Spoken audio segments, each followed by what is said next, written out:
Study IQ IAS, अब तैयारी हुई अफोर्डेबल।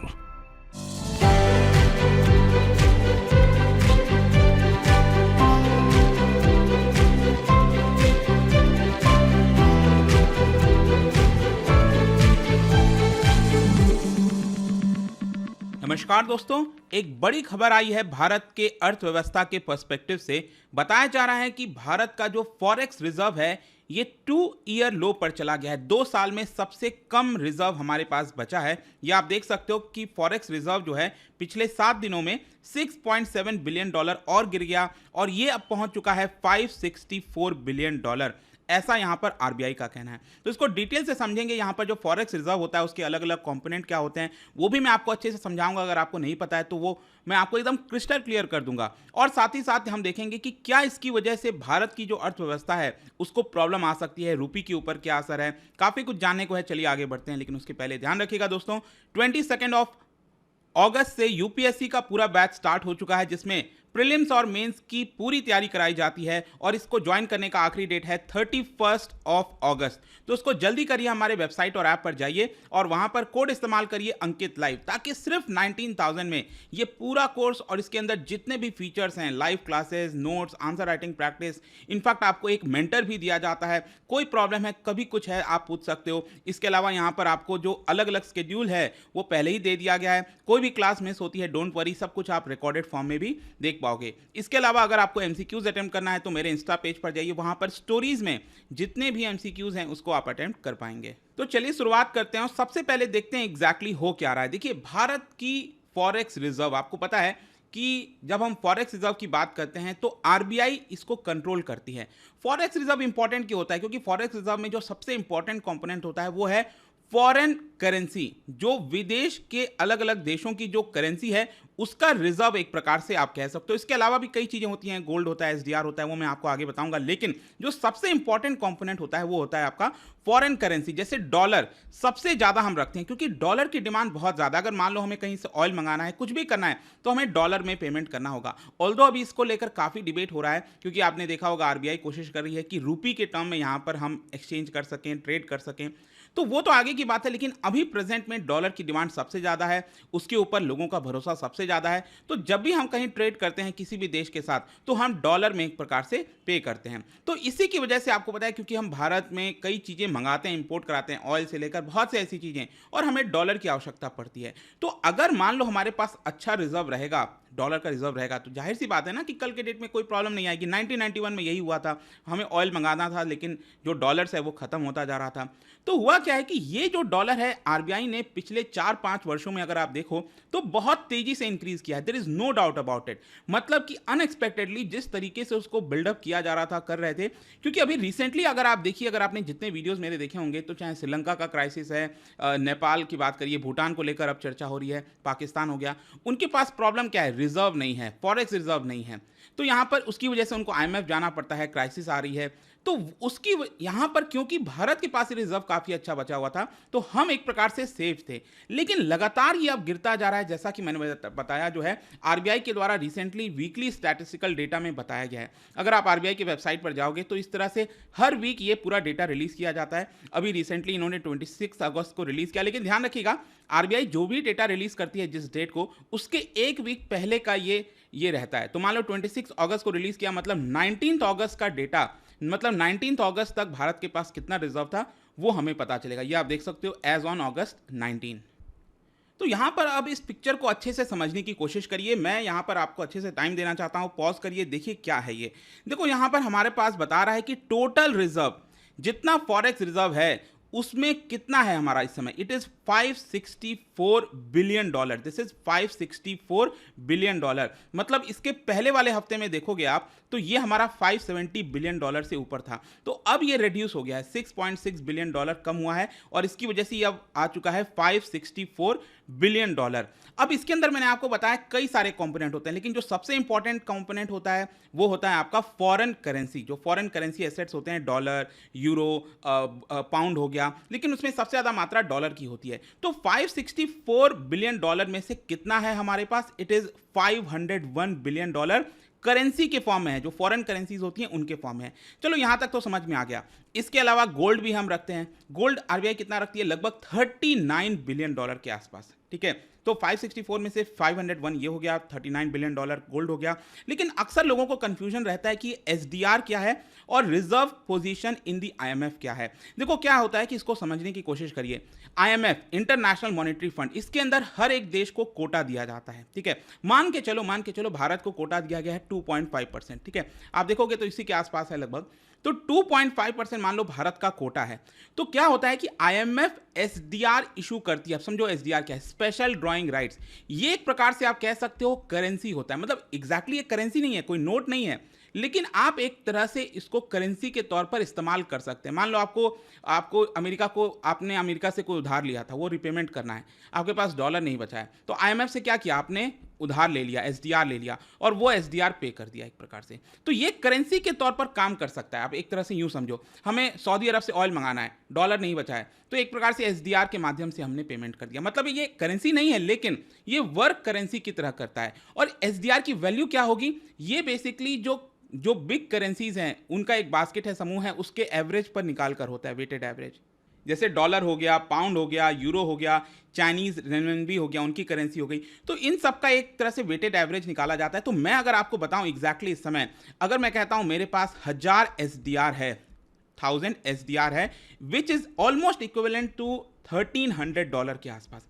इससे आपको क्या पता चला कि आज के डेट में जो एसडीआर की वैल्यू है वो डॉलर से भी ज्यादा है, क्योंकि 1000 SDR is almost equivalent to $1300।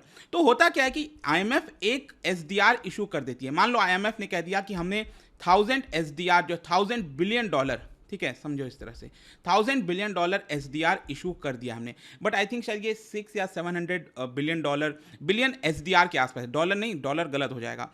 तो मैं आपको एक एग्जांपल से समझाने की कोशिश कर रहा हूं। मान के चलो आईएमएफ ने यहां पर एसडीआर कितना इशू कर दिया? 1000 बिलियन एसडीआर, ठीक है। और भारत को कोटा कितना मिला है? 2.5% आईएमएफ के अंदर। तो जब हम आईएमएफ से बोरो करते हैं तो एक प्रकार से आप अपना कोटे में से बोरो कर सकते हो। मतलब $1000 बिलियन एसडीआर है आईएमएफ में, इसमें से कोटा हमारा 2.5%, मतलब 25 बिलियन एसडीआर। तो इतना तक एक प्रकार से आप कह सकते हो कि हम इजिली आईएमएफ से बोरो कर सकते हैं, और इसके लिए जो भी हमें इंटरेस्ट पेमेंट वगैरह करना है वो हमें करना पड़ता है। तो इसी को कहा जाता है एसडीआर। तो वो भी हमारा एक प्रकार से फॉरेन करेंसी की तरह काम किया है, राइट। और इसीलिए हम इसको फॉरेक्स रिजर्व के अंदर काउंट करते हैं। Very simple. अब आता है, अक्सर इसमें भी बहुत ज्यादा कंफ्यूजन हो जाता है, रिजर्व पोजीशन इन आईएमएफ। देखो, जब भी आप आईएमएफ के सदस्य बनते हो तो आपको कुछ अमाउंट एक प्रकार से जमा करके रखना पड़ता है। तो मान के चलो आपने लगभग 5 बिलियन एसडीआर के आसपास आपने जमा कर दिया, लगभग इतने वैल्यू मैं बता रहा हूं, इतना आपने जमा करके रख दिया आईएमएफ के अंदर। तो आप कभी भी, अगर आपको कोई भी इमरजेंसी, किसी भी प्रकार का जरूरत हो, तो आप ये वाला जो रिजर्व है ना, जो reserve position in the IMF जो आपने जमा किया था एक प्रकार से, वो कभी भी आप ले सकते हो without, you don't have to pay any interest. I hope कि आप समझ पा रहे होगे। यहां पर एसडीआर, जब इतनी बड़ी वैल्यू आप विड्रॉ लेते हो, आप मांगते हो आईएमएफ से, तो इसके लिए आपको इंटरेस्ट पेमेंट करना होता है, या आप अपने कोटे में से ले रहे हो। यहां पर तो क्या है, जो आपने एक प्रकार से रिजर्व जमा किया था, अपना हिस्सा जमा किया था, जब आप आईएमएफ में एडमिशन है आपका, उसमें से आप कभी भी ये अमाउंट ले सकते हो विदाउट पेइंग एनी इंटरेस्ट। तो इसी को रिजर्व पोजीशन कहते हैं। तो यहां पर आप देख सकते हो हमारा एसडीआर कितना है? $17 बिलियन, और reserve position in the IMF कितना है? It is just $4 billion. तो आई होप कि आप समझ पा रहे होगे कि ये सारी कंपोनेंट होते क्या हैं। This is very very important, आपके एग्जाम पॉइंट ऑफ व्यू से कभी भी पूछ सकता है, बट आपको लॉजिक पता होना चाहिए। बहुत लोगों को ये पता नहीं होता इसके बारे में, इसीलिए मैंने बता दिया। तो हो क्या रहा था, यहां पर आप देख रहे हो कि लगातार हमारा फॉरेक्स रिजर्व गिरता जा रहा है। और ये क्यों हो रहा है, क्यों गिर रहा है? क्योंकि आरबीआई रुपी को सेव कर रही है। अभी तो आपको लग रहा होगा कि जो रुपी है वो पहले हमारा हुआ करता था 74, 73, ये गिरते गिरते 80 हो गया। देखो 80 हो गया, लेकिन अगर आप कंपेयर करोगे बाकी देशों के साथ, डॉलर के मुकाबले चाइनीज करेंसी कितनी गिरी है, यूरो कितना गिरा है, पाउंड कितना गिरा है, उनकी करेंसी और ज़्यादा डेप्रिशिएट हुई है। लेकिन डॉलर तो स्ट्रांग होता ही रहता है। जब भी कोई वॉर होगा, इकोनॉमिक स्लोडाउन आएगा, तो डॉलर में लोग अपना पैसा जमा करने लगते हैं। इसकी वजह से जो बाकी की करेंसीज हैं वो डेप्रिशिएट होते हैं। लेकिन रूपी जो डेप्रिशिएट हुआ है वो उतना ज़्यादा नहीं हुआ है कंपेयर टू अदर करेंसी। इसका मेन कारण है क्योंकि हमारे पास रिजर्व बचा हुआ था। अब ये रिजर्व क्या है, आरबीआई के पास ये इतने सारे बिलियन डॉलर्स बचे हुए हैं, तो क्या करती है आरबीआई कि ये डॉलर को मार्केट में रिलीज कर देती है और रूपी को खरीद लेती है। तो जब सप्लाई बढ़ जाती है भारत के अंदर एक प्रकार से मार्केट में डॉलर का, तो ऑटोमेटिकली रूपी स्ट्रेंथन होने लगता है क्योंकि रूपी वहां से ले लेती है आरबीआई।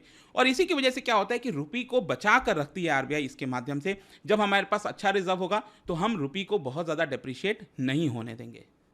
तो एक्चुअली अगर आप देखोगे ना, जुलाई के महीने से अभी तक अगस्त एंड होने वाला है, 2 महीने में हर हफ्ते सिर्फ आप एक हफ्ता छोड़ दो, जुलाई का आखिरी वाला हफ्ता था, उस समय थोड़ा सा इंक्रीज हुआ था, लेकिन उसके अलावा आप जितने भी हफ्ते गए हैं पिछले 2 महीने में, हर बार हमारा जो रिजर्व है वो गिरा है। पिछले 26 वीक्स में अगर आप देखो तो 20 टाइम्स जो है हमारा रिजर्व नीचे गया है। और इनफैक्ट आप देख सकते हो यूक्रेन क्राइसिस के बीच में जो है हमारा $67 बिलियन कम हुआ है। यही मैंने आपको बताया, लोग क्या करते हैं, लोग डॉलर निकालने लगते हैं। जो म्यूचुअल फंड में पैसा आ रहा है बाहर से, स्टॉक मार्केट में बहुत सारा पोर्टफोलियो इन्वेस्टर्स पैसा लेकर डॉलर लेकर आए थे इतने वर्षों से, तो अब वो डॉलर क्या है वो निकाल लेते हैं। इसी की वजह से हमारे पास जो डॉलर है वो कम होता जाता है और आरबीआई बार बार रूपी को बचाने की कोशिश करती है। तो यहां पर क्या हुआ कि यूक्रेन क्राइसिस में जो भी प्रॉब्लम आई थी उसकी वजह से हमारा $67 बिलियन कम हुआ था रिजर्व, और ऑल टाइम हाई आप देखोगे तो हमारा ऑल टाइम हाई लगभग $640 बिलियन के भी ऊपर चला गया था,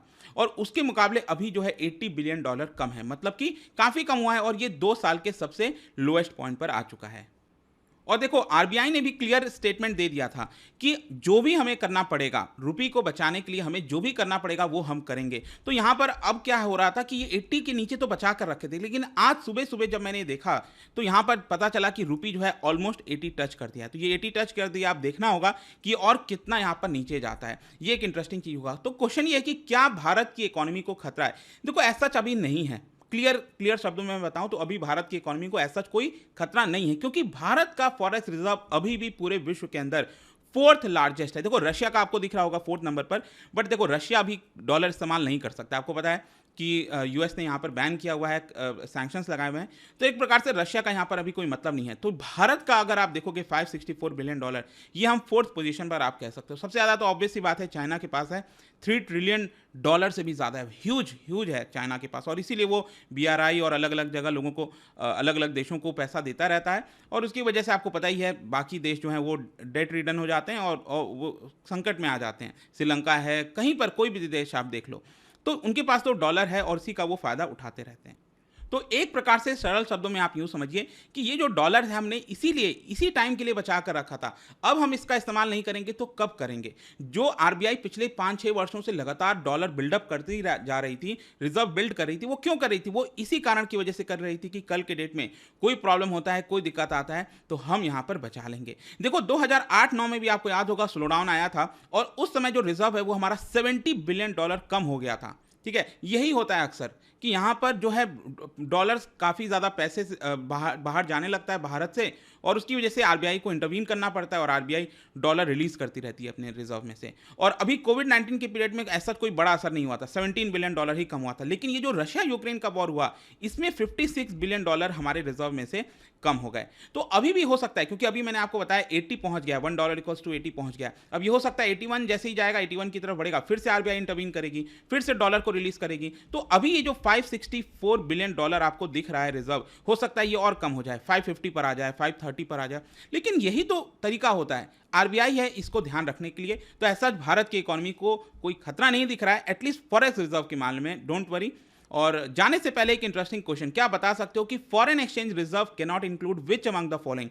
फॉरेन एक्सचेंज रिजर्व मैंने आपको दिखाया ना, उसमें बहुत सारी चीजें इंक्लूड होती हैं, तो आप थोड़ा सा दिमाग लगाइए और बताइए कि फॉरेन एक्सचेंज रिजर्व में कौन सी चीजें इंक्लूड नहीं होंगी। क्योंकि मैंने आपको क्या बोला, $564 बिलियन में से आरबीआई के पास करेंसी कितना है, वो है आपका $501 बिलियन। अब ये $500 बिलियन कैसे रख सकती है आरबीआई? क्या ये बॉन्ड के फॉर्म में रख सकती है, डिपॉजिट के फॉर्म में रख सकती है, बैंक, मतलब कि आपको बताना है कि कौन से फॉर्म में नहीं रख सकती, यह आपको बताना है आंसर में। इसका राइट आंसर आपको पता ही है, मेरे इंस्टाग्राम पर तो मिलेगा ही, वहां पर अगर आप नहीं हो कोई बात नहीं, टेलीग्राम से भी ले सकते हैं इसका सही उत्तर। मैं कई सारे जो एमसीक्यूज हैं वो यहाँ पर स्टोरीज में डालता रहता हूँ। बाकी अगर आपको पीडीएफ चाहिए तो टेलीग्राम पर आइए, अलग अलग सोशल मीडिया पर आप जुड़ पाओगे। और जैसा मैंने बताया था, यूपीएससी की तैयारी आप काफ़ी आसानी से कर सकते हैं by using the code Ankit live, ताकि आपको मैक्सिमम डिस्काउंट मिले। आई होप कि वीडियो आपको पसंद आया होगा। मिलता हूं आपसे नेक्स्ट टाइम।